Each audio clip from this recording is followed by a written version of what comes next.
Bienvenidos a todos a un nuevo episodio de No More Hour. Hoy tengo aquí a David Pardo, que es el exdirector general y fundador de Corunet, que es una empresa de soluciones tecnológicas que hace un par de años, ¿no? En 2022, se integró en Singular. Y nada, tienes una trayectoria de más de 23 años que estábamos justo comentando en Corunet y un historial de liderazgo en producción y estrategia, y habéis contribuido a la transformación digital de numerosas empresas en este periodo de tiempo. Así que nada, David, bienvenido al podcast. Muchísimas gracias, Juanma. Es curioso porque no has dicho nada que no sea correcto. Hostia. Estoy acostumbrado a que en mi biografía haya invenciones y cosas extrañas o me confundan con otra gente del mismo nombre, pero en este caso es todo 100% exacto, ¿no? Fundamos Corunet, mi socio Dani y yo, hace 24 años, sería 25 en septiembre. Y, bueno, miento, ahora 24 de septiembre, y vendimos el 14 de enero del 2022, nos incorporamos en Singular, firmamos en Madrid una operación de venta del 100% de las acciones.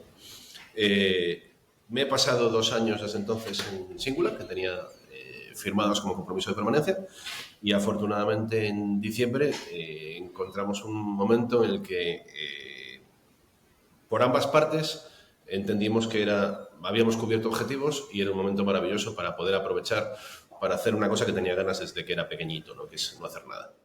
Ahora mismo llevo los últimos 6 meses, desde el 19 de diciembre, la víspera de mi 50 cumpleaños, disfrutando de la vida de amo de casa, empezando a buscar rutinas para cuidarme un poco más, para disfrutar un poco más de la vida.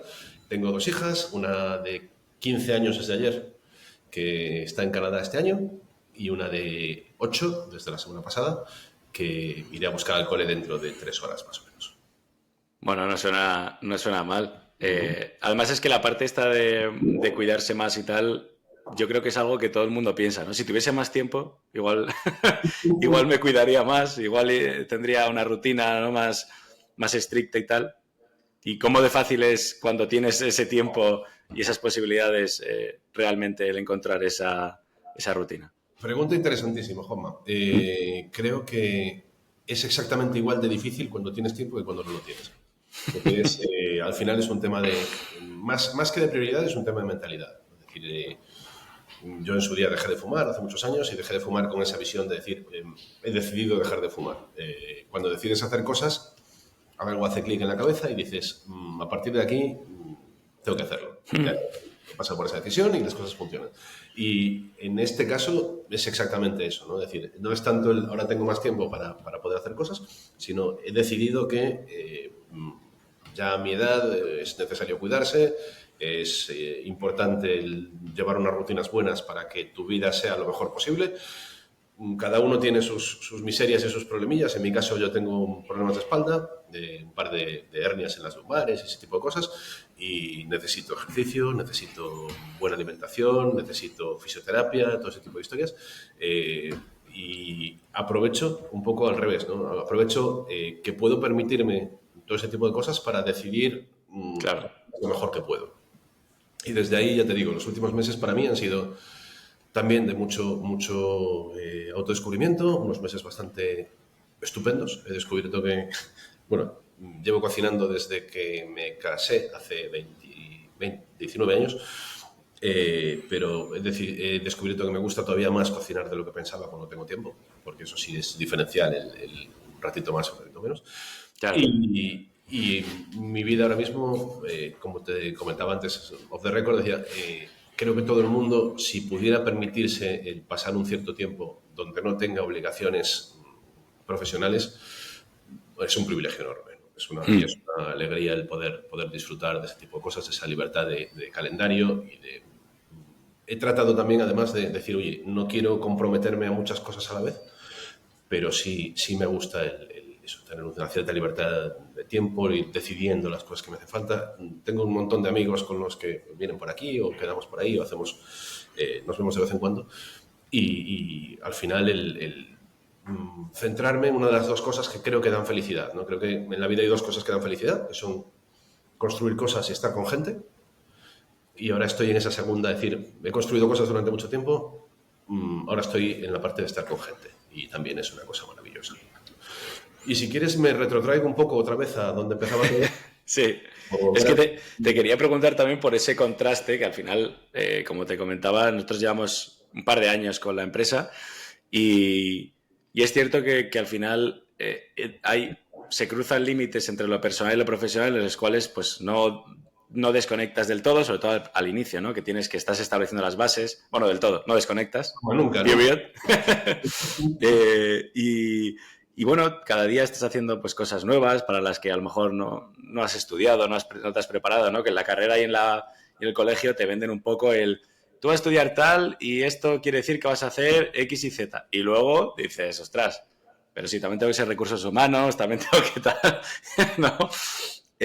¿Cómo es ese contraste entre un poco el todo y luego a la nada, ¿no? Al decir, ostras, tengo que organizarme. Bueno, siempre te has organizado tú mismo, pero tengo que ser el maestro de mi propio tiempo y de verdad decidir qué hago con este tiempo libre. Voy a aprovechar y me voy a retrotraer un poco al principio, ¿no? Dar una pincelada de Genial. es decir, yo tuve unos cuantos cambios vitales a lo largo de mi vida.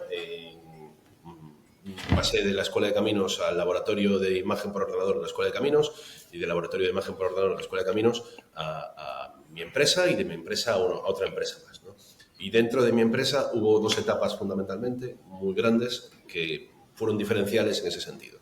Dice, al principio, yo monto mi empresa porque no veo una solución alternativa para hacer nada. Es decir, decido que no me gusta la obra civil, no es mi futuro, no quiero estar metido en mi vida haciendo carreteras o metiendo viajes de Zahorra, camiones de lechada biluminosa, de mezclas asfálticas.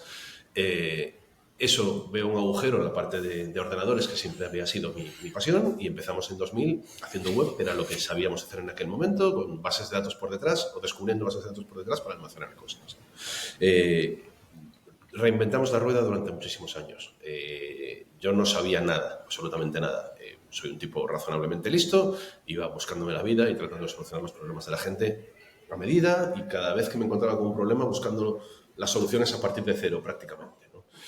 Y eso nos llevó un montón de años, no diré que perdidos, porque fueron un aprendizaje maravilloso, pero nos llevaron un montón de años desde el punto de vista del enfoque y del escalado de la empresa. Los primeros 10 años el escalado fue nulo prácticamente, o sea, empezamos siendo 2 y a cabo de 10 años éramos 6. Al cabo de 13 años éramos 9 o 10 y a partir de ahí empezamos a crecer muy a lo bestia. 50%, 60% al año, algún año 70% de incremento, hasta que cuando vendimos el 14 de enero del 22, éramos 131 personas, si mal no recuerdo. Entonces, esa parte del escalado rápido, para mí sí es significativa, ¿no? Es decir, porque al principio piensas en, oye, voy a estar en un sitio donde esté a gusto trabajando, y luego te vas dando cuenta de que hay algo más, sobre todo si quieres darle recorrido a la gente que está trabajando contigo, no queda más remedio que crecer. Y te encuentras con gente que te ha acompañado desde el principio, que van a ser tus amigos para toda la vida, pero también te encuentras con otra gente que vas viendo y dices, oye, esta persona durante un ciclo, una parte de su ciclo vital, puede ser una pieza clave para hacernos crecer, para hacernos mejores, para buscar esa excelencia, para resolver problemas. Tuvimos la grandísima suerte que nos encontramos con un cliente en 2011, pero sobre todo a partir de 2014, una de las grandes empresas del retail español, que no voy a mencionar en este caso, pero bueno, la empresa más grande que tenemos, el retail en España, nos obligó a la excelencia en ese sentido, ¿no? Y nos hizo dar todo lo que podíamos, seguir creciendo de su mano y dentro de ellos, y resolverles problemas gordos que a día de hoy estáis utilizando todos, o toda la gente que conozco en algún momento está utilizando cosas que hemos desarrollado nosotros en ese sentido. Y llegamos a un punto en el que creo que montamos una empresa muy bonita. En el momento en el que montamos esa empresa bonita, decidimos crecer, decidimos hacernos más grandes, intentamos hacernos más grandes, buscando más clientes, tratando de salir, todo ese tipo de cosas, y nos encontramos en una situación en la que bueno, perdón, voy a volver otra vez un momentito al pasado. Esos últimos años de crecimiento, como decías antes, ¿no? Esa sensación, no puedes dejar de trabajar, de pensar, de estar centrado en la empresa ni un segundo. Y desde el 2014 hasta el 2022, más o menos, fue una época muy bonita. Técnicamente estábamos en un punto en el que nos gustaba, estábamos cómodos, pero sobre todo fue una época de mucho crecimiento, mucha intensidad, mucho cansancio. En el 22, bueno, el 21 decidimos eso, buscar crecimiento. Ese crecimiento no somos capaces, con nuestra estructura, de darle suficiente contexto como para cortar determinadas limitaciones que teníamos en ese momento, ¿no? Teníamos un cliente muy grande que estaba trabajando muy bien con nosotros, pero al final también era una especie de techo de cristal que hacía que no pudiésemos salir de ahí. Intentamos salir, no somos capaces, y eso es uno de los grandes motivos para vender. Es decir, vamos a tratar de formar parte de una empresa con la que compartamos valores, que nos dé un poco más de recorrido, un poco más de capacidad para la gente que está trabajando con nosotros, y a partir de ese momento pues, nos encontramos circunstancialmente con una empresa que siempre le estaré agradecido, sobre todo a José Luis Vallejo, el presidente de Singular, que para mí es una persona extraordinaria, uno de los tipos más inteligentes con los que he conocido en mi vida. Y me paso 2 años dentro de Singular, que para mí son unos años muy, muy enriquecedores también. Pero respecto a lo que me decías antes, Juanma, en el momento en el que firmo la venta de las participaciones de Coronet, en Madrid, allí en el notario, hay un punto de presión que se quita de encima. Esa presión de 100 y pico nóminas todos los meses, esa presión de la gente que ha contado contigo para su carrera profesional, te centras en otra cosa, ¿no? Te centras en una parte de la que se habla muy poquito, que es de la parte de fusiones, dentro de fusiones y adquisiciones. Es decir, capaces de conseguir que una empresa que te adquiere valore determinados activos que son muy difíciles de valorar. Gente que tienes al pie del cañón, que conoce a un cliente, que conoce unas tecnologías, ese tipo de cosas que a lo mejor no encajan exactamente con lo que se está haciendo en ese lado, y tienes que hacer una cierta conversión, pero son momentos muy, muy enriquecedores, ¿no? Se quita presión de la parte de gestión, de la parte operativa y de la parte económica, pero tratas de enfocarla para decir, oye, tratemos de aportarle el máximo valor posible a esta empresa que nos ha dado dinero, que de hecho me ha arreglado la vida desde el punto de vista económico, para que siga funcionando lo mejor posible. Y ahí me paso 2 años dentro, sobre todo trabajando en partes que tienen que ver con tecnología, con gestión de talento, con visiones de carrera profesional, con análisis de iniciativas internas, de iniciativas de producto internas, un montón de cosas súper interesantes. Y por motivos sobre todo estratégicos, digo, oye, es un buen momento para salir. Y ahí nos repartimos, mi socio Dani se queda a cargo de todo el negocio que teníamos aquí en la zona de Galicia, y yo me vengo a casa y, como te decía antes, disfruto un poco de la vida, que es ese punto de bajada de presión, de decir, ha venido muy bien, ¿no? Decir, sobre todo esa parte de después de tantos años de 24/7, 365 días al año de estar pendiente de una empresa, y bueno, pues ahora relajemos, utilicemos. Y como te decía, con cuidado, porque sí hay cosas que se notan. De un día para otro dejas de hablar con mucha gente. Antes, solamente por trabajo, pues tenía 5 o 6 horas de reuniones todos los días. Y a partir de diciembre, pues si quiero ver a alguien, tengo que levantar el teléfono y decir, oye, nos vemos en el bar, o vienes a esta casa, o hacemos una reunión. Pero creo que es un punto, o para mí fue un punto casi te diría que necesario. No era un momento en el que pudiese seguir avanzando en ese sentido, porque también mi nivel de ambición es limitado, ¿no? No soy una persona a la que quiera dedicar el resto de mi vida a ser el director general de todo el mundo, ¿no? Es decir, una empresa enorme, entiendo el desgaste que tiene una empresa como son más de 1000 personas, entiendo que es un modelo mental que te hace falta estar muy, muy dedicado a eso y tener un nivel de ambición que posiblemente no sea el mío. Entonces, desde ese punto, ahora mismo no sé qué haré de mi futuro, no sé si me quedaré por aquí el resto de mi vida dedicado al cuidado de niñas y si algún día tengo nietos de mis nietos, pero de momento estoy bastante contento en esa situación en la que llevo los últimos 6 meses. Y estoy divagando muchísimo, pero bueno, es lo que tienen los podcasts, ¿no? No, para eso estamos, bueno, estuvo Recuenco aquí hace unas semanas en el podcast, todavía no ha salido el episodio, pero bueno, hablando de Singular me acordaba de él, que la verdad que es un crack. A Javi lo conocí precisamente en Stage One, en las oficinas de Singular en Madrid. Éramos mutuos ya en Twitter y ya más o menos conocíamos de nuestra existencia, pero fue también un amor a primera vista. Es decir, hemos quedado, vendrá la familia suya ahora en verano también por aquí, nos hemos hecho, bueno, Miriam, su mujer, es una persona encantadora. Es un tipo que da gusto, ¿no? Además, me ha echado una mano porque tenía ciertas dudas sobre mi hija pequeña al respecto de cómo gestionar pues, determinadas actividades, sobre todo, es un perfil extraño. Mi hija pequeña es muy alegre, muy social, pero tiene unas capacidades especiales desde el punto de vista del arte y de la comunicación. Y entonces, tiene 8 añitos. Entonces, también me ha sido de enorme ayuda y es un tipo que, como le llamo yo siempre, mi mejor amigo del mundo.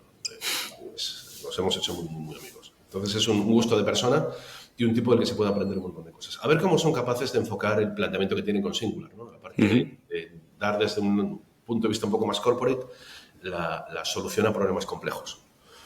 Porque son elementos difíciles de vender, ¿no? Es un poco, yo siempre tengo la visión de la plataforma frente al producto, ¿no? Es un producto que soluciona un dolor específico, es relativamente fácil el comercializarlo. Tú tienes cualquier producto, una barbacoa que tenemos, ¿no? Los domingos a mediodía me compro una barbacoa, funciona y me hago comida. Si tú tienes una plataforma, al final, un elemento suficientemente genérico como para resolver muchos problemas a la vez, suele ser enormemente útil, pero enormemente difícil de comercializar, de vender, ¿no? Yo lo he hablado con los amigos de TinyBird, por ejemplo, que tiene una plataforma para almacenamiento de datos masivos, estructurados, y dices, oye, es más difícil vender esto que vender pues te solucionan tus estadísticas de web. ¿Ves? Ese tipo y la parte del problema que tienen Javi y José Luis Vallejo allí, de la parte de Singular Solving con Singular, la parte de la solución de problemas complejos desde el punto de vista corporate, es que tienen que encontrarse clientes con un nivel de confianza muy alto, sobre todo en las personas, ¿no? Es decir, quiénes son las personas que van a venir a solucionarme esto. Y que sean cosas que sean suficientemente medibles como para ser capaces de venderlas luego y ponderar esa dualidad, de decir, es más fácil influir en empresas más chiquititas, más familiares, pero es más rentable venderle a empresas más grandes, a corporates, a gente que tenga necesidades más gordas y puedas trabajar en ese punto. Entonces ahí, si alguna vez vuelvo, que como me ha dicho también José Luis Vallejo, todas las veces las puertas de Singular para mí siguen abiertas, y si alguna vez vuelvo a la consultoría, al maravilloso mundo de la consultoría de software para empresas, va a ser dentro de Singular, sería posiblemente mi primer destino cerca de estas personas porque es un sitio maravilloso. Sí, es verdad que además yo también le veo una cosa al CPS, y es que la empresa tiene que ser consciente de que tiene ese problema. Y hay veces que por cómo lo explican, yo creo que hay empresas que no son conscientes a veces de los problemas que tienen reales. Otras sí, y de hecho es lo que comentabas. Nosotros, la solución que hemos planteado a la empresa con la que trabajamos va directamente relacionada a un par de problemas que detectamos que tenían y supimos decirles, oye, mira, para atacar este problema y este otro, lo mejor sería hacer esto. Y entonces hay una correlación entre el problema y la solución. Pero es verdad que cuando es algo tan complejo, por usar la misma palabra, me parece mucho más abstracto, ¿no? El atacar ese problema. No es tanto tengo un problema o tengo que solucionar un problema, sino aquí hay algo que no funciona. Es decir, y ese algo que no funciona tienes que ponerte en manos de alguien que tenga suficiente confianza como para que te diga verdades dolorosas. Y hay un problema enorme desde el punto de vista de estrategia empresarial. Es decir, la estrategia empresarial hay un balance muy extraño entre el cariño, la fidelidad y las decisiones que se han tomado en el pasado y las decisiones estratégicas a futuro. Y muchas veces las decisiones estratégicas a futuro exigen que determinados cambios los tenga que hacer gente que no sea la gente que te ha traído a ti hasta aquí. Y no es lo mismo llevar una empresa de 0 a 10 personas que llevar una empresa de 10 a 100 o llevar una empresa de 1000 a 100.000, ¿no? Y desde ese lado muchas veces o confías plenamente en alguien que te diga, oye, pues estas personas que te han traído hasta aquí no son los adecuados o tenemos problemas a la hora de hacerlo, y eso exige una humildad enorme desde todos los participantes en el sistema, o vas a tener un problema de agencia ahí dentro y un problema, como diría nuestro querido amigo Reconco, de factor X. Es decir, hasta qué punto puedes colocar esas prioridades, esos incentivos de la gente, alinear esos incentivos de la gente para que trabajen todos en el mismo sentido, ¿no? Y en un sentido que muchas veces es desconocido para todos, porque ninguna empresa, o casi ninguna empresa, ha pasado 2 veces de ser 1000 a ser 10.000.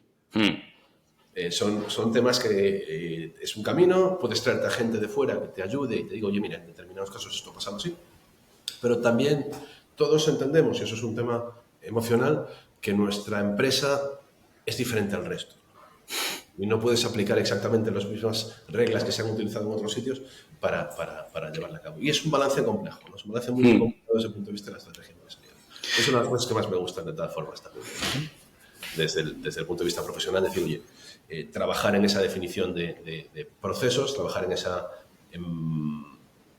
plasmación de una estrategia, de una estrategia en un conjunto de incentivos, saber más o menos cuáles son los puntos en los que se puede actuar y cuáles son los puntos en los que no, y tener claro sobre todo hacia dónde quieres ir, ¿no? Cuáles son los puntos, tus líneas rojas. Nosotros ahí tuvimos la gran suerte también en Coronet, y ahí le doy gran parte del mérito a mi socio Daniel Ramos, que fuimos capaces de plasmar un poco nuestra misión en una sola frase, ¿no? Es decir, nosotros hacemos software de calidad desde Coruña hacia el resto del mundo sin llevar una vida de mierda.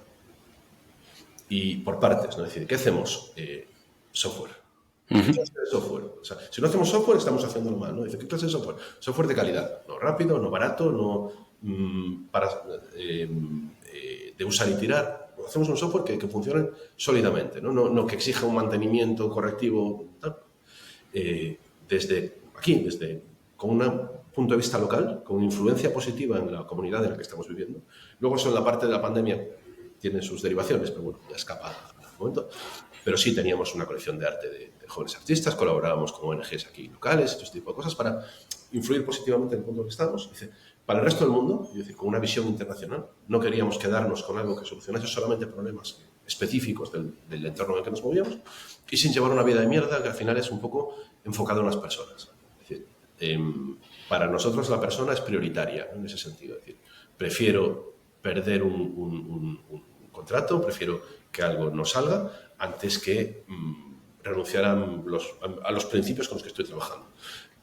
Pero también consigues que las personas en ese sentido se sientan muy unidos al proyecto empresarial, ¿no? Es un poco decisiones específicas. Dentro de la pandemia nos llegaron y de un día para otro perdemos un 20% de un día para otro, además, ¿no? De un jueves para un viernes, perdemos un 20% de nuestra facturación, cortan los proyectos. ¿Qué hacemos? ¿Para cuánto tiempo tenemos dinero para seguir pagando nóminas para todo el mundo? Pues 6 meses. Vamos adelante. Dice, no, ni ERTES, ni ERES, ni despidos, ni absolutamente nada, ¿no? Es decir, toda la gente que estaba por allí, los que se quedaron sin trabajo de un día para otro, montamos una línea de trabajo basada en software libre, empezamos a desarrollar o a evolucionar determinadas cosas que luego nos sirvieron para hacernos más capacitados en temas de arquitecturas de eventos, en temas de schema registries, en temas de serializaciones, todo este tipo de cosas que nos hicimos fuertes en ese lado. Pero eso lo hicimos un poco porque nos habíamos bebido nuestro propio Kool-Aid y nos habíamos creído que nuestra misión era lo que nos tenía que guiar en ese momento. Y posiblemente con esa misión delante, incluso quitándonos a Dani y a mí del medio, la empresa seguiría en la misma línea o seguiría funcionando en el mismo sentido. Creo que son muy importantes al final las grandes ideas, ¿no? Porque al final una empresa es un conjunto de personas que están trabajando en un sentido determinado y muchas veces la evolución de esa empresa es una suma vectorial de las direcciones de cada uno de los miembros de la empresa, con cada uno con su longitud, ¿no?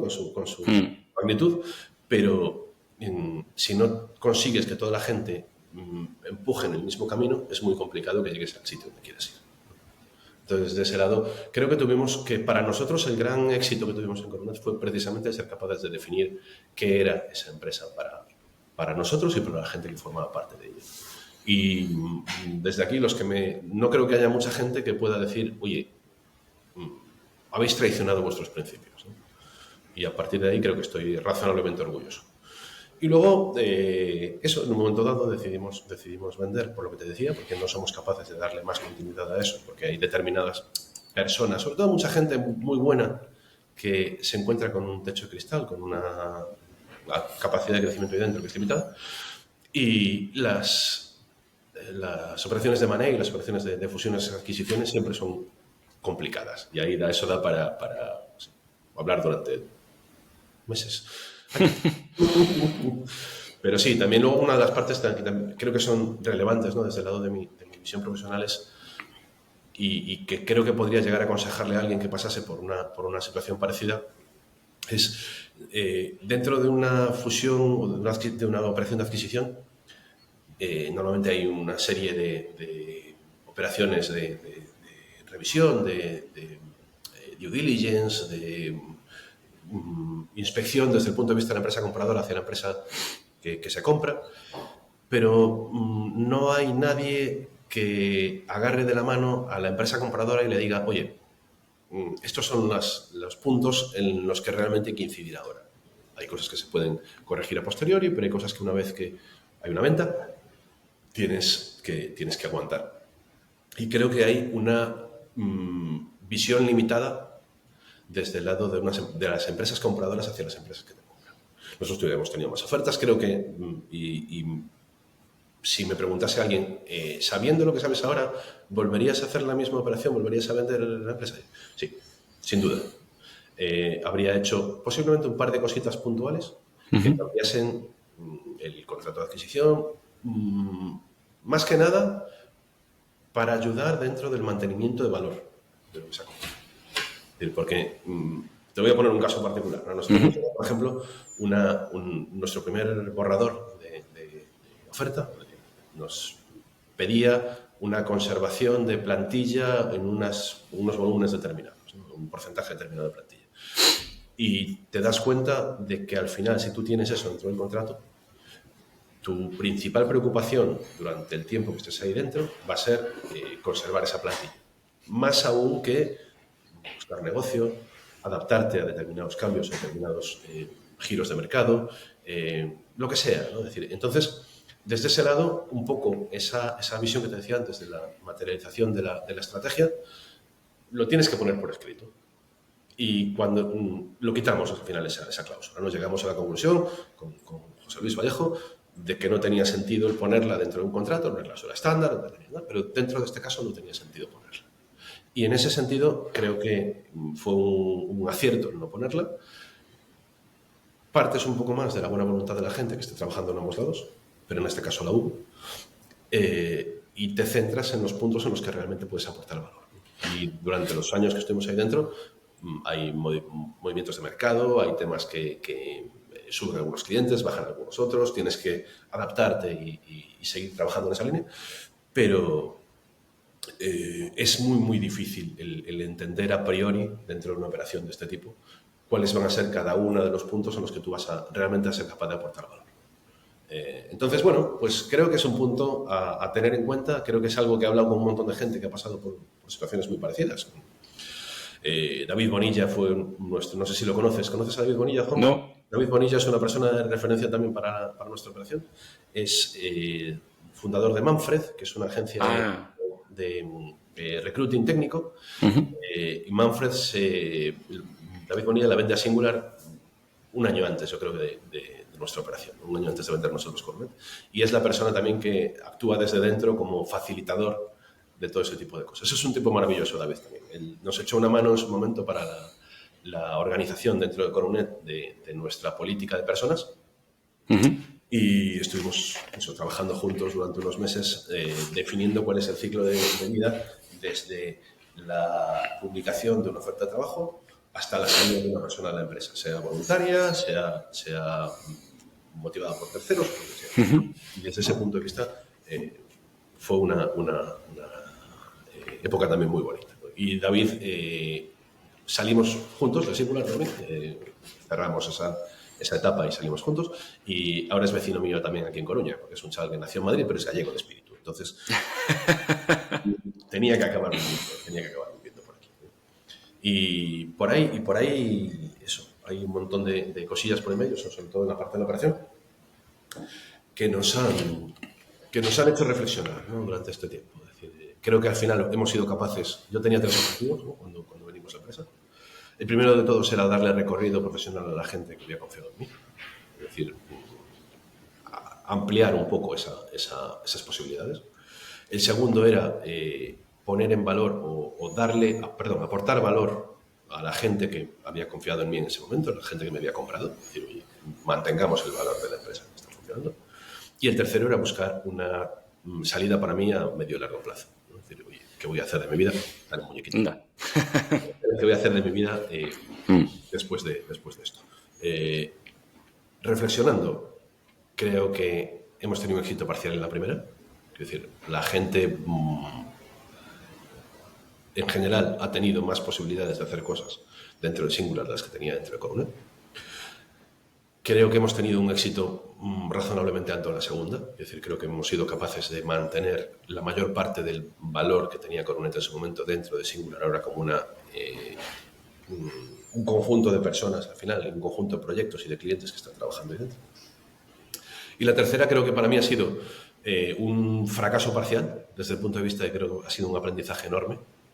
Me ha apasionado el trabajar en una empresa en la que pues eran 1.400, no sé cuántas personas, 1.500 personas, haciendo un número rápido, donde se aprende muchísimo de cómo se negocia cualquier evolución, cualquier modificación que haya que afecta a la gente, y donde creo que ha habido, o he dejado por lo menos una marca en cuanto a que determinados procesos siguen trabajándose tal como los definimos en estos últimos tiempos, y ha quedado ahí un equipo de personas maravilloso que está siguiendo dentro de esa línea.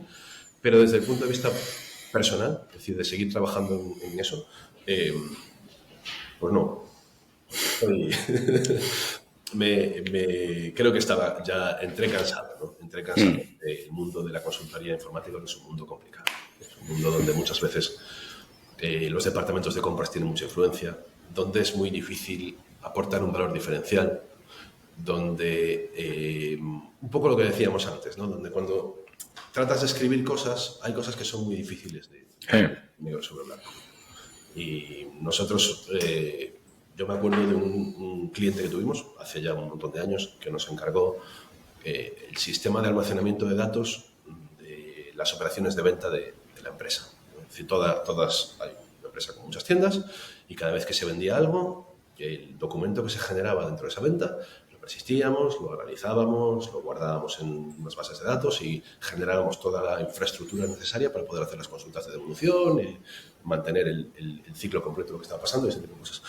Y me acuerdo muy bien de que eso lo hicimos única y exclusivamente porque este chico Miguel, que a día de hoy está llevando la dirección de tecnología en una empresa muy grande internacional, confió en nosotros, por la experiencia que había tenido antes de trabajar con nosotros, confió en nosotros y nos dio un proyecto que era un reto enorme para gente con un nivel de experiencia razonablemente limitado, pequeñitos, competitivos, pero con ganas de comernos el mundo, ¿no? También en ese sentido. Y él ejerció de paraguas durante mucho tiempo para decir, oye, esto no es un proyecto agile, ¿no? Esto es un proyecto que va a requerir un año de puesta en marcha, de desarrollo, de funcionamiento, de pruebas similares, donde tenemos una planificación y sabemos que esto va a pasar, donde no tenemos la capacidad de hacer cambios en el momento en que empecemos, porque estamos compitiendo con algo que ya está funcionando en el día a día, y donde fuimos capaces, y estoy orgullosísimo, de pasar un tiempo de consulta de 3 segundos aproximadamente para la hora de hacer una devolución a 30 milisegundos, ¿no? O sea, al final 2 órdenes de magnitud, que permitió que la idea que tenían de abrir 3 centros de cálculo en el mundo, atender ese tipo de cosas, pudiesen atenderlo desde uno solo. Que para nosotros fue maravilloso. Y también el otro día me preguntaba alguien, ¿tú realmente qué te gusta hacer? Dice, disfruté muchísimo en esa ocasión, ¿no? Es decir, a día de hoy, como decía, ese proyecto lo está usando todo el mundo a todas horas, ¿no? En todas las tiendas físicas que hay por ahí dentro. Entonces, como te decía, divagando. Ahí, o sea, tengo ahí unas cuantas dudas que me han ido surgiendo según ibas hablando, pero vamos, no te quería cortar porque me parece brutal todo lo que has ido contando. Bueno, para empezar, de lo último que has dicho, Me ha gustado eso que has dicho de un proyecto informático en el cual no se admiten más cambios, ¿no? Que eso, para los que, al menos en nuestra experiencia, no suele ser el caso. Tú acuerdas una serie de cosas y luego el cliente siempre te va diciendo, oye, ¿y si metemos tal y si metemos...? En fin, así se retrasan las cosas luego también. Que ahí ya me parece un hito importante que lo hayáis conseguido. Ahí también tengo esa dualidad, Roma, ¿no? Es decir, yo vengo de una ingeniería clásica donde los proyectos se hacían y a partir de un proyecto se construían cosas, ¿no? Es decir, me ha quedado algo de mentalidad en ese sentido. Es decir, el Agile está muy bien cuando tú estás buscando un producto market fit. Tú estás buscando una línea en la que todavía no tienes muy claro qué es lo que te está aportando valor, donde puedes tener ciertas variaciones de inputs de la gente que te está contando cosas y donde tú tienes que lanzar rápidamente cosas para ver si eres capaz de conquistar mercados, si eres capaz de crecer. En otro modelo, donde tú ya tienes una empresa consolidada, donde conoces bien cuáles son las necesidades y sabes bien qué es lo que te está aportando valor, en este caso nosotros estábamos reemplazando un software, un foro de un software que había hecho originalmente Nistos, creo recordar. Era un software que estaba funcionando y que estaba funcionando en miles de sitios a la vez. Dice, no puedes permitirte el decir, oye, yo sé cuáles son mis necesidades, voy a intentar cambiar un trocito de esto y ver cómo funciona. Dice, en este caso, era una inversión grande, era un trabajo serio y era un punto en el que no había posibilidades de fallo. Es decir, no puedes decir, es que esto ahora no funciona. Y afortunadamente ese bicho, ese cacharro lleva funcionando ahora mismo unos 9 años en producción, y en 9 años en producción nunca nadie me ha llamado para decirme, oye, ha fallado. Ha habido migraciones, ha habido cambios de bases de datos documentales, ha habido cambios de infraestructura, ha habido adaptaciones de seguridad, ha habido un montón de cambios de despliegue. Veníamos de una época en la que esas cosas se hacían en on-premise y se desplegaban en contenedores de aplicaciones a mano. Se adaptó con sus Kubernetes y sus infraestructuras nuevas y sus pipelines y toda la información correspondiente, sus Terraforms, pero lo que es el software sigue funcionando exactamente igual que el primer día. Y para eso necesitas tener muy claras cuáles son las especificaciones de lo que estás planteando. Y sí puede haber modificaciones, cambios y necesidades sobre la marcha, pero deberían de ser modificaciones dadas por nuestra comprensión del problema, por el avance de nuestra comprensión del problema, o por los cambios en la infraestructura de las cosas que se van haciendo. Hay cosas que en ese momento eran invenciones nuestras y a día de hoy son patrones o son productos. Yo pienso, por ejemplo, desde el punto de vista de la serialización, nosotros cogíamos la información, nos generábamos un intérprete del dato que definíamos con un lenguaje de alto nivel, ¿no? Un lenguaje específico de dominio. Decía, al final, para los más técnicos, un XML que generaba un parser en Saxa. Entonces, desde ese punto de vista, te permitía adaptarte a cualquier cosa que fuese llegando dentro del sistema y había partes que podías luego ir complementando. Es decir, oye, ahora necesito que si un mercado en particular, un continente en particular se cierra, yo pueda tener algún sitio donde no me afecte el resto de la información. Y adaptas el sistema para decir, oye, multiplexamos este dato, guardamos en una cola de reservorio que permita guardar esa información, todo ese tipo de cosas, ¿no? Entonces, pero sí era un one shot donde teníamos una oportunidad única de reemplazar un sistema que estaba funcionando y donde lo podíamos permitirnos eso. Y varias veces en mi carrera ha pasado eso, ¿no? Es decir, hemos reemplazado soluciones anteriores que estaban hechas a medida, que estaban basadas algunas en Excel, algunas en papel y lápiz. Nuestro primer gran éxito fue una solución de trajes bajo pedido, que como nos dijeron, oye, sí, esto está maravilloso, podemos verlo aquí en una tableta y funciona. Pero es que ahora lo estamos escribiendo en esta plantilla y lo mandamos por fax al modista. Ya nos encargamos nosotros de todo, ¿no? Entonces, desde ese lado donde tú ya tienes un proceso y ese proceso lo que tienes que hacer es informatizarlo, lo que tienes que hacer es meter por debajo una infraestructura que te permita, en la medida de lo posible, cubrirlo. Ha sido de las partes más satisfactorias que ha habido dentro de mi carrera profesional. No sé si respondo a tu pregunta. De hecho, no sé ni siquiera si había alguna pregunta. No, bueno, sí que ha respondido, la verdad. Y además es que me recuerda un poco al trabajo que hace nuestro cliente, que es que con la aplicación de Swish, que no sé si tú has jugado al baloncesto de forma amateur, pero antes las mesas, las estadísticas se llevaban a papel y lápiz. Y ellos lo que hicieron fue dar un iPad al mesa y al final tener una app de estadísticas donde tú visualices tus estadísticas. O sea, es parecido el caso este del papel y lápiz. Y luego te quería preguntar también, que era algo que me ha surgido antes, yo creo que hay un cambio de ciclo en las empresas en la cual pasa lo que has comentado de la misión, ¿no? Y de esa visión en la cual cuando no están los fundadores o el equipo, digamos, core, la empresa puede seguir funcionando. ¿Cuándo sabes que ha llegado ese momento? Porque al principio es cierto que un poco la confianza la ponen esas personas que están inicialmente en el proyecto, pero es verdad que tiene que llegar un momento en el cual eso trascienda a esas personas. ¿Cuándo te das cuenta o cuándo sabes que ha llegado ese momento? Para mí hay 3 hitos fundamentalmente, ¿no? El primero de todos es cuando la empresa empieza a rodar. Y cuando digo rodar, me refiero a dejas de ser como representante, director general, como CEO, lo que sea, dejas de ser una persona que se preocupe por lo que va a pasar el mes que viene y la empresa a priori toma sus propias decisiones. Es decir, ya no eres tú el único que puede decir, oye, pues voy a crecer un poco este mes o voy a ampliar. No, hay una cierta inercia que para mí suele estar en torno a las 30 personas, donde, oye, pasan cosas en la empresa. Y esa empresa eso hace que salga un cliente nuevo, que el cliente pida cosas, que tú vayas llevándolo poco a poco y que funcione.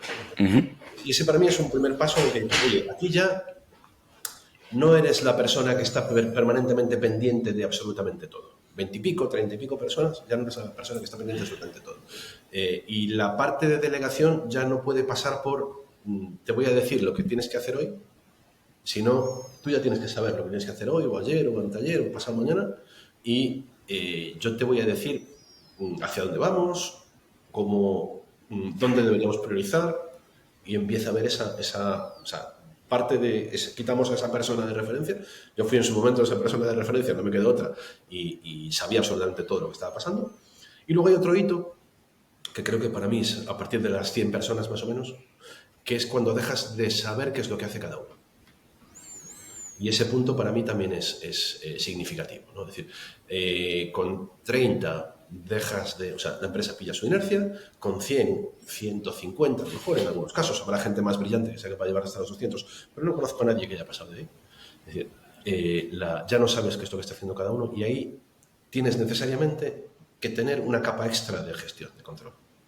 Y ahí aparecen necesariamente nuevos ejecutivos, nuevos mandos intermedios, nueva organización y nosotros tuvimos un poquito de experiencia en ese lado y luego pasamos a una empresa. Nosotros entramos en Singular siendo los empleados números 1000, ¿no? Es decir, cuando entramos en Singular éramos 900, al año siguiente 1400 y pico. Es decir, y en ese punto donde ya tienes que tener una estructura global, formal y organizacional, y donde los héroes, esas personas que antes resolvían cualquier tipo de problema, dejan de tener cabida. Entonces, una persona que sea polivalente, que lo mismo te arregle, oye, que unos píxeles aquí en este logotipo, que te monto un sistema de información, un pipeline de despliegue para tus migraciones de base de datos. Son gente que tienen sentido dentro de un entorno pequeñito, un entorno de eso, entre 1 y 100 y pico personas, que a partir de 200 son incómodas y que en empresas grandes ya no, una de dos, o se especializan o son los dueños de la empresa o es muy difícil que tengan cabida ahí dentro, ¿no? Entonces también creo que cada uno deberíamos ser conscientes de cuáles son nuestros puntos fuertes, cuáles son nuestras capacidades y plantearnos en qué tipo de empresa puede tener sentido. Al final una startup, te voy a contar, tienes una llave inglesa, un taladro y una cinta americana y, oye, ¿qué hay que hacer aquí? Una estantería. Pues, cortamos las patas a unas mesas y las pegamos las unas a las otras, ¿no? De soluciones. Ese tipo de soluciones en una empresa grande al final es contraproducente. Sobre todo porque muchas veces, y yo lo he comentado muchas veces en Twitter, ¿no? con amigos, es decir, tú tienes una iniciativa dentro de una empresa suficientemente grande y a lo mejor existen otras iniciativas parecidas y tú no lo sabes y no tienes por qué saberlo. Y estás dedicando una serie de esfuerzos a algo que a lo mejor es contraproducente a posteriori, ¿no? Porque a mí me ha pasado, a mí me tocó encargarme, por ejemplo, de las iniciativas internas del producto de Singular en un momento determinado. Me encuentro con que tenemos un número indecente de iniciativas de producto porque hay un montón de gente que ha dicho, oye, vamos a montar esto, a ver qué pasa, ¿no? Vamos a ver cómo funciona esto. Y te encuentras que en ese punto, en el punto desde que llego yo, 900, hasta el punto en el que salgo de 1400 y pico, necesitas esa estructura, esa información en la que haya una regla clara de qué es lo que se puede hacer y qué es lo que no, y que haya alguien cuya responsabilidad sea dar o no el ok a nivel global dentro de la organización, porque se estaban haciendo dentro de todas esas iniciativas varias cosas que eran prácticamente iguales, ¿no? Eran prácticamente un nivel de solapamiento enorme y donde había gente que estaba dedicando tiempo y esfuerzo a hacer cosas que, en el mejor de los casos, iban a estar peleando las unas contra las otras. Y en el peor de los casos, iban a hacer que ninguna de ellas saliese, ninguna de ellas funcionase. Que es un problema también serio en empresas de un tamaño determinado, ¿no? Yo he visto, salta una iniciativa en un lado, vamos a hacer un reemplazo de nuestro software de gestión de personas, de no sé qué. Y de repente te encuentras con que ese proyecto, que es un proyecto serio, que tiene sus stakeholders, que tiene su presupuesto, que funciona, alguien en otro punto de la empresa decide, oye, vamos a solucionar este problema puntual, que es parte del problema global, de una manera diferente. Y enquistas esa solución de forma que estás torpedeando una solución corporativa que a priori debería funcionar, que es la que está apostando realmente desde el punto de vista de la estrategia, y estás consiguiendo que llegues a un punto en el que, bueno, pero es que esto de aquí, ahora ya lo estoy solucionando de esta otra manera, ¿no? Y ahí es cuando la estrategia de la compañía tiembla. Dices, y pasa, bueno, no te diré que todos los días, pero mucho, mucho, mucho más a menudo de lo que pensamos, ¿no? Que nuestro trabajo no tenga tanto sentido como pensamos que puede llegar a tener, porque no hemos sido capaces de comunicar suficientemente bien esto que está pasando. Ha habido un agujero de comunicación en alguno de los puntos de la estructura empresarial y alguien, oye, ¿esto que estáis haciendo para qué sirve? ¿No? Pues esto es para crear las nóminas. Ah, pero ya hay otro equipo aquí que está gestionando las nóminas, o ya hay otra persona aquí que está gestionando las nóminas. Dicen, no, pero es que nosotros lo estamos haciendo diferente. Mal, ¿no? Es decir, y un poco es esa parte que me preguntabas dentro del escalado de las empresas, cómo vas, dependiendo del tamaño, preocupándote por cosas totalmente distintas, ¿no? Claro. Al principio por cómo pagas las nóminas, luego por cómo consigues que la gente que crezca y que está funcionando bien siga trabajando bien, y luego un punto en el que dices cómo eres capaz de coordinar todos los niveles de comunicación empresarial que tienes para que no se pierda esa visión, ese concepto de qué es lo que quieres hacer tú como empresa, cómo eres capaz de llevarlo a cabo. Y creo que eso es para mí, o por lo menos en la experiencia que tengo profesional, porque nunca he trabajado en una empresa de cientos de miles de personas o de decenas de miles de personas. Sí he trabajado mucho con empresas de ese tipo, de ese tamaño, con empresas grandes, pero no tengo esa experiencia propia de decir, me ha tocado esa responsabilidad de dentro.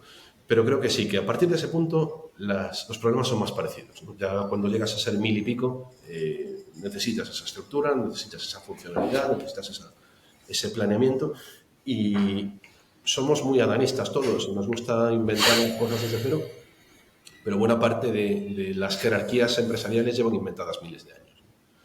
Y siguen funcionando porque funcionan.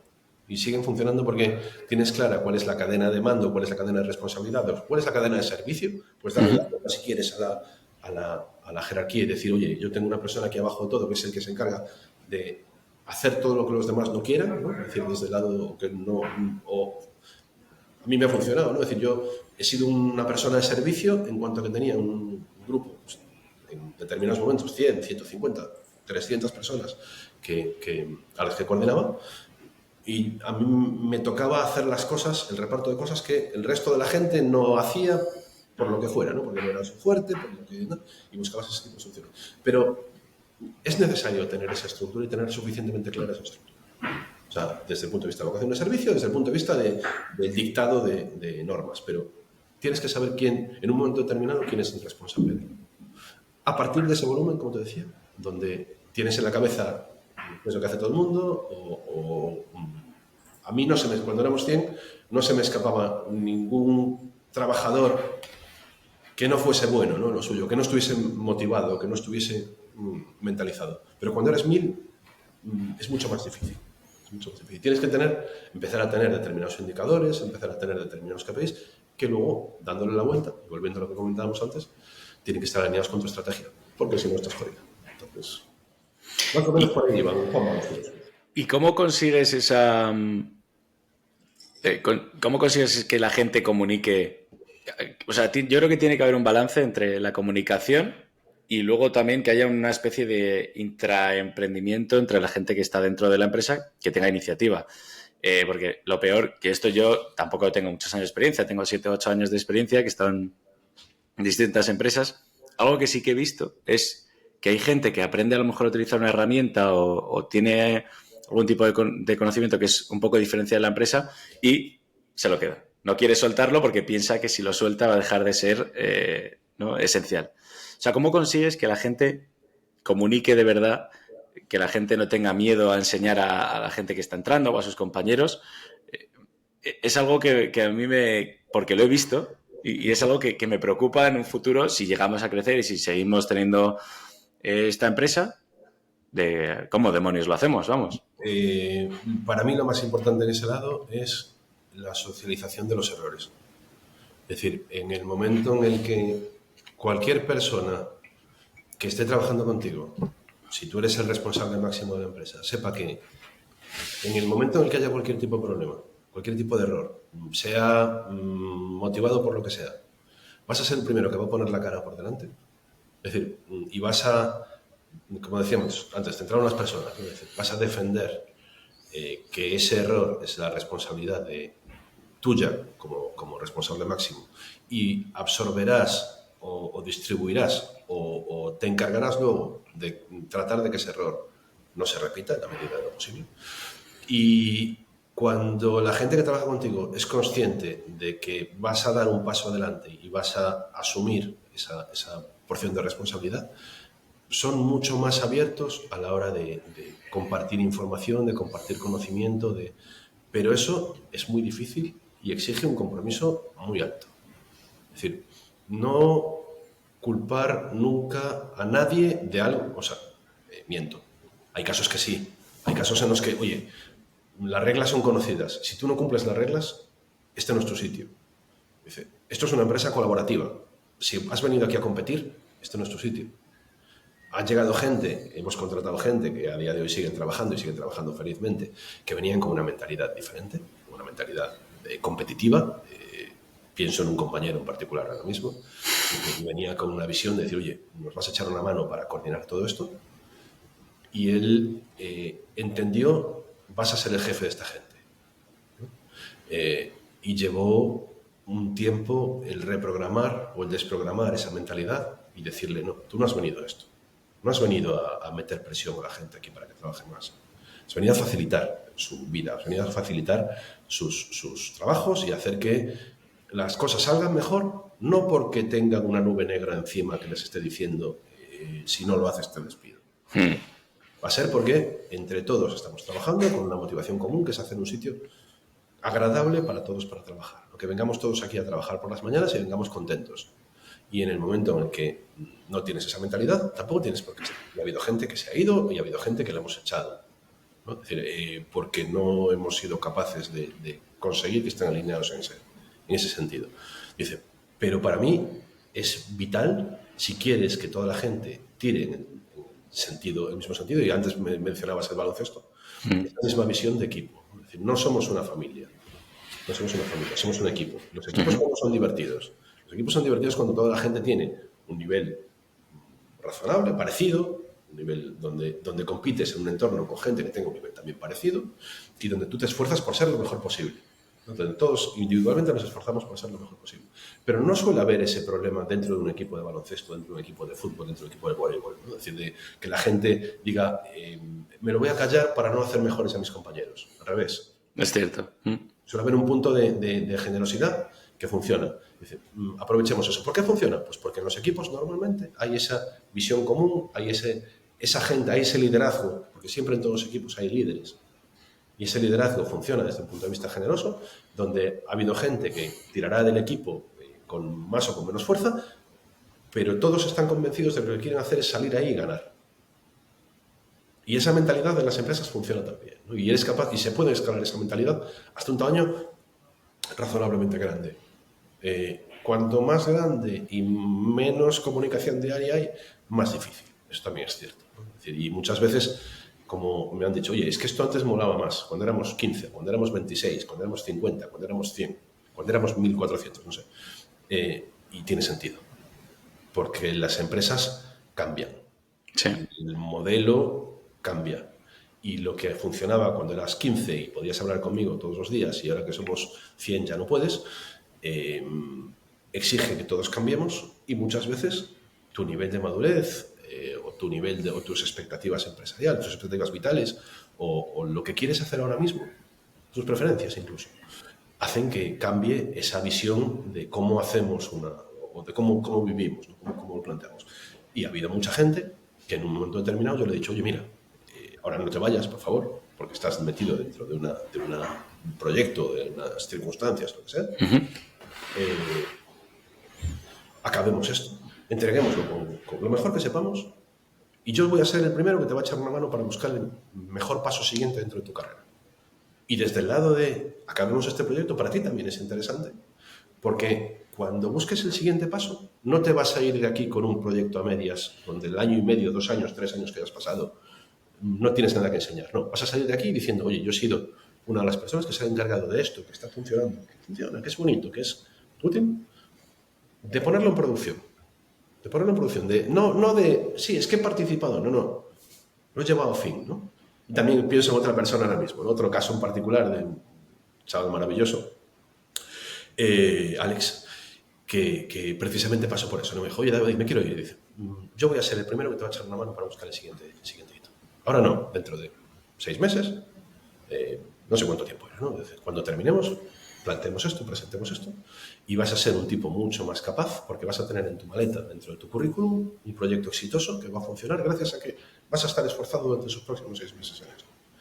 Y ha llevado una carrera profesional estupenda, está trabajando en una empresa, un unicornio español muy, muy bien, y las cosas van funcionando, ¿no? Y te encuentras con gente cuando te das cuenta de que tú al final eres un hito dentro de su carrera profesional, no eres ni su padre, ni su consejero espiritual, eres al final un acompañante en un momento dado, ¿no? Un ciclo.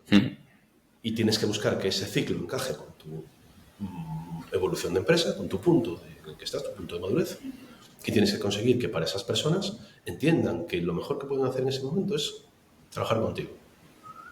Al final es un poco vocación de servicio, como hablábamos antes, ¿no? Es decir, cómo soy capaz de aportar lo máximo posible desde mi lado, con mi conocimiento, para que esto funcione. Entonces, un poco yo creo que es esa, ¿no? O para mí ha sido ese el kit de la cuestión, el truco. Es decir, yo he sido siempre compañero, me ha superado desde el punto de vista técnico casi todo el mundo, porque yo soy un programador malo, es decir, no saco, pero malo. Pero desde el punto de vista organizacional sí he conseguido que haya un conjunto de personas que estoy segurísimo que si mañana, oye, voy a montar algo, voy a hacer una empresa de no sé, software para la gestión de granjas de cacahuetes. Hay un par de docenas de personas que van a dejar lo que esté haciendo y se van a unir conmigo. De un día para otro, sin necesidad ni de prometerles cosas, ¿no? Es decir, porque confían en que esa forma de actuar, esa parte de la asunción, la socialización de la responsabilidad y el reparto coherente de cosas, pues sí, va con la persona.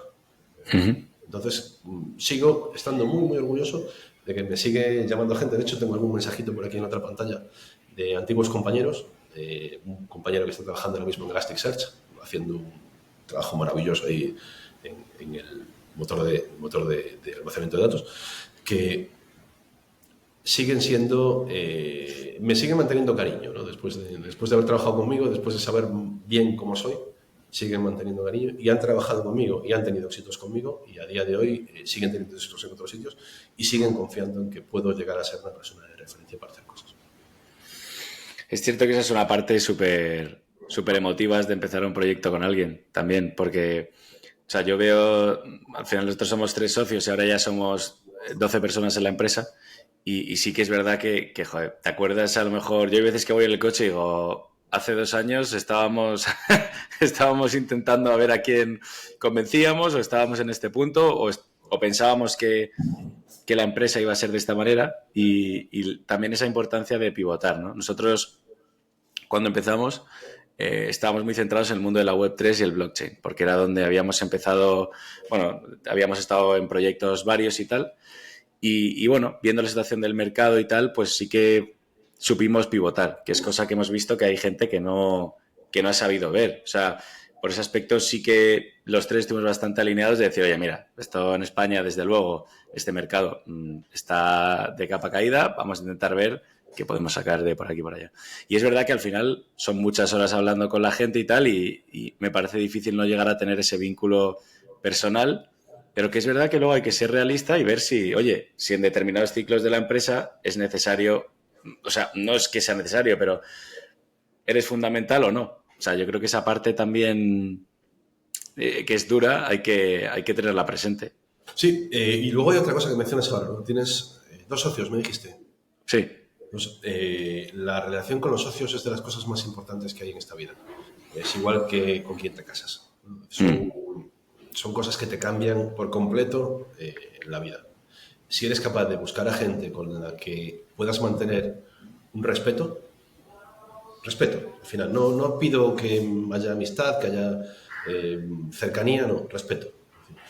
Y que cada uno sepa que estáis juntos o que estamos juntos en esto y que lo más importante que hay es que haya un balance razonable de qué es lo que tiene que hacer cada uno, de cuáles son los puntos fuertes de cada uno, incluso quién puede echar una mano para cuidar de la salud mental del resto, ¿no? Es decir, desde ese lado, para mí es de las decisiones más importantes que hay, ya no en la empresa, en la vida. Yo he tenido, como te decía antes, la grandísima suerte de encontrar a un socio que conozco desde el año 1979, que seguimos manteniendo respeto y cariño, y que a día de hoy el dinero de la venta de Coronet sigue estando en una empresa, una sociedad que es 50% suya y 50% mía. Es decir, a día de hoy seguimos manejando juntos el dinero de la venta. Es un poco como que te toca una lotería, ¿no? Es sutilmente diferente, ¿no? Porque es un trabajo diario, un poco como que te salga bien un matrimonio, ¿no? Que te salga bien una familia. Es decir, todos los días tienes que tener en cuenta que sois 2, 3, 4 las que sean personas diferentes, que cada uno tiene sus fuertes y sus puntos débiles y que tienen que partir de la generosidad de esa relación, ¿no? Olvidarte un poco de justo lo que quieres tú y plantear el cómo buscamos algo que sea lo mejor para todos los que estemos metidos en esto. Y ahí también, si tengo que sacar una cosa, un aprendizaje de mis años en esta carrera profesional, es el haberme rodeado de gente con la que estoy a gusto, con la que estoy bien y con la que puedo hablar de cualquier cosa desde un punto de vista de eso, de generosidad y de respeto. Y sobre todo, mi socio histórico y con una relación diferente a la que tengo con cualquier otra persona. No es un amigo, un hermano, no, es mi socio. Y ahí no hay mucho que se pueda decir. Yo he tenido la grandísima suerte de coincidir con un tipo enormemente generoso, con un tipo con una inteligencia emocional brutal, con una capacidad de relación enorme y con un cariño, un cuidado, una facilidad para compartir, que es lo que lo que nos ha hecho posible que esa parte técnica que teníamos no tuviésemos que preocuparnos por todo el resto de las cosas que conlleva una empresa, ¿no? Es decir, desde ese lado, tenemos un problema complejo, vamos a solucionarlo, vamos a poner nuestro, como decía, vamos a conseguir un equipo enlazado, vamos a conseguir un equipo que funcione. Yo, en mi caso particular, necesitaba a alguien que me cubriese las espaldas. Y para mí Dani siempre ha sido esa persona, y sin él nada de esto habría tenido sentido y nada de esto habría funcionado. ¿Y crees que habría sido, esta es una pregunta ya de un poco, pero crees que habría sido capaz de detectar es como, bueno, pues como has dicho, como una relación o un matrimonio, ¿no? Que hay veces que por mucho que la persona te importe, pues no funciona. Y hay que ser realista y decir, oye, mira, no voy a perder tiempo aquí. Y hay gente que, vamos, yo tengo amigos que han estado en relaciones o están en relaciones porque llevan un tiempo o por comodidad o lo que sea, y al final es un enemigo muy poderoso la comodidad. ¿Crees que habría sido capaz de, en ese momento, de decir, oye, mira, esto no funciona, tío? No lo sé, no lo sé. No te puedo contestar a eso. También creo que es un balance difícil la parte de el no funciona frente al cómo lo hacemos funcionar, ¿no? Es decir, yo llevo casado 19 años. Muchas veces es difícil. Ahora estoy en una época normalmente dulce, pero todos pasamos por épocas que son un poco más complicadas desde el punto de vista de pareja, ¿no? Y a veces te das cuenta de que no funcionan las cosas como tú quieres que funcionen porque no estás aportando suficiente desde ese lado, ¿no? A veces no funcionan por uno mismo, por cómo eres capaz hasta qué punto eres capaz de sacrificarte o de ofrecer cosas, y eso es otro tema que a lo mejor da para otro día, ¿no? Pero al final a mí me llega una cantidad de dinero indecente en un momento determinado comparado con mi vida habitual, y los primeros meses me volví un poquito gilipollas. Dice, afortunadamente no hice sufrir a nadie, ¿no? Más de lo necesario, pero sí me di cuenta en un momento determinado de, oye, David, para, que no le has ganado nada a nadie, ¿no? Que aquí no has empatado con nadie, que sigue siendo el mismo gilipollas que había antes, pero ahora con más pasta. Dice, y hay determinadas cosas ahí que te influyen y que dices, oye, ¿por qué no me divorcio y me caso con una rubia de 25 años? Pues porque no es el objetivo, ¿no? Dice, porque en un momento determinado yo lo que quiero es una construcción, lo decíamos antes no sé si fue antes de empezar a hablar, pero de las dos cosas que hacen feliz en la vida, ¿no? De estar con gente y construir cosas. Dice, un matrimonio, igual que una empresa, es algo que se construye. Y muchas veces tienes que preguntarte primero por cómo eres capaz, qué es lo que eres capaz de construir antes de construirlo. Pero como te decía, no soy capaz de contestarte la pregunta en particular porque he tenido la grandísima suerte de que tanto con mi mujer como con mi socio ha funcionado. O he sido capaz de hacerlo funcionar, que no sé, o han sido capaces ellos de conseguir que yo lo hiciera funcionar. Dice, pero desde ese lado me imagino que si no hubiese tenido, sí hubo algún momento, Dani y yo, en el que dijimos aquello, oye, mira, esto hay que ponernos las pilas, hay que hacer darle un paso más, darle un hito más de esfuerzo para conseguir que esto salga adelante. Y afortunadamente cuando hicimos eso, funcionó también, ¿no? Es decir, oye, vamos a dedicar el año que viene a conseguir que esto, que parece que está ahora a puntito, sí, pille tracción. Y si vemos que no pilla tracción, ya buscaremos otra solución. Ya cerraremos o buscaremos o nos dividiremos o hacemos otra. Pero en ese momento empezó una época, 5 o 6 años, de muchísimo trabajo, de muchísimo esfuerzo, de muchísimo cansancio también, que es un poco lo que me ha traído hasta aquí. Pero conseguimos que sea, desde nuestro punto de vista por lo menos, un caso de éxito. Construimos algo bonito y funciona. Ahí también hay un par de cosas que me parecen cruciales, y es la capacidad de tener conversaciones difíciles, que es una cosa bidireccional, porque bueno, hay gente que es capaz de decirte cosas duras, pero luego tienes también que tener la capacidad tú de recibirlas, ¿no? Y de no tomártelo como algo personal, sino como algo constructivo. Y luego el centrarse en resolver esos problemas. Que es verdad que hay muchas veces que cuando hablas con una persona se centra en, no, es que tú has hecho esto o no has hecho tal. Bueno, vale, pero eso ya ha pasado. ¿Cómo vamos a ir de aquí al futuro? ¿Cómo vamos a solucionar esto? Y es algo que también que es clave, en mi opinión, para hacer funcionar, bueno, matrimonio, que en ese caso no tengo experiencia, o una sociedad, vamos. Sí, es análogo en este caso, ¿no? Si tienes, creo que lo comentaba con los amigos de Heavy Mental, ¿no? Es decir, el éxito muchas veces tiene una proporción directa con la cantidad de conversaciones difíciles que seas capaz de mantener. Una conversación difícil no es una conversación donde tú le cuentes cosas malas al de enfrente, ¿no? La conversación difícil es una conversación en la que tú te expones suficientemente en algo que al final va a ser un reflejo, va a ser un espejo, que te hace ver que a lo mejor no todo lo que estás haciendo tiene sentido, ¿no? O a lo mejor algunas de las cosas que estás tirando hacia adelante, como decías antes, de la costumbre, no son las mejores decisiones del mundo, o no te estás centrando en lo que realmente te tienes que centrar ahora. Ya. Y también muchas veces tienen que ver con esas expectativas que hablamos al principio de la gente, que te ha acompañado durante un tiempo determinado, no pueden seguir a tu lado, ¿no? Ayer estaba de cumpleaños mi hija mayor y uno de los que me mandaban un mensaje de felicitación es un antiguo compañero que despedimos. Mantengo amistad. Es decir, despedir a un amigo es una de las cosas más jodidas que hay. Pero en un momento determinado te das cuenta de que no solo es bueno o es necesario para ti, porque al final un elemento que no funciona dentro de una empresa hace que el resto de la gente dude sobre su encaje, sino que es positivo para él a medio y largo plazo, porque no vas a poder cuidarlo para siempre, ¿no? Si está en un punto en el que no encaja. Hace falta un cambio, por las circunstancias que sean, no encajas en un punto determinado, un momento determinado, y la solución tiene que ser la salida. Porque dices, oye, si te quedas aquí conmigo, va a llegar un punto en el que digas, vas a tener 57 años, vas a llevar 19 trabajando conmigo y de repente yo, por lo que sea, vendo una empresa, por ejemplo, y vas a llegar al siguiente y te va a decir fuera. Y estás en una situación más jodida todavía. Entonces, desde ese lado, asumes que la necesidad es, oye, tienes que salir. Pero eso no lo hace más fácil.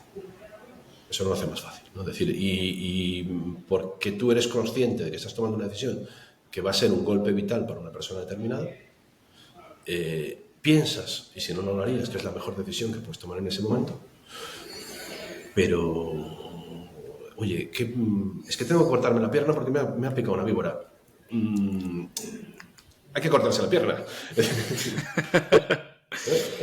Entonces, desde ese lado, creo que son directamente proporcionales con el nivel de éxito que vayas a ser capaz de tener, ¿no? El no engañarte a ti mismo, el no plantearte el, oye, ¿cómo soy capaz de llevarme bien con todo el mundo? ¿Cómo soy capaz de...? No, tienes una visión, tu visión es, estoy montando una empresa, estoy montando algo más grande que yo, algo que tiene una visión, algo que, oye, queremos hacer software de calidad desde aquí para el resto del mundo sin llevar una vida de mierda, y consigues que eso supedite determinadas decisiones, no desde un punto de vista egoísta, sino desde un punto de vista a priori de un bien mayor. Oye, entiendo que todo esto tiene más que ver con pues, el futuro en particular de esta persona que no encaja aquí dentro.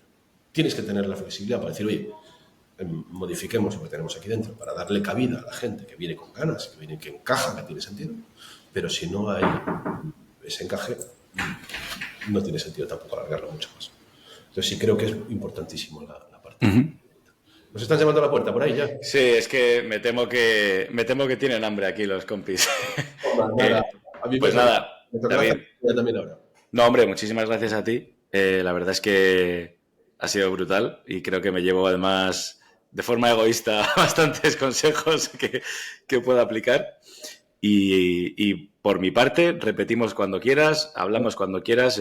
Aquí me tienes, online, offline, o para tomar un café de esos alternativos en una videoconferencia por tarde. ¿Dónde estás tú físicamente, Juanma? Pues yo estoy en Madrid ahora mismo. Sí.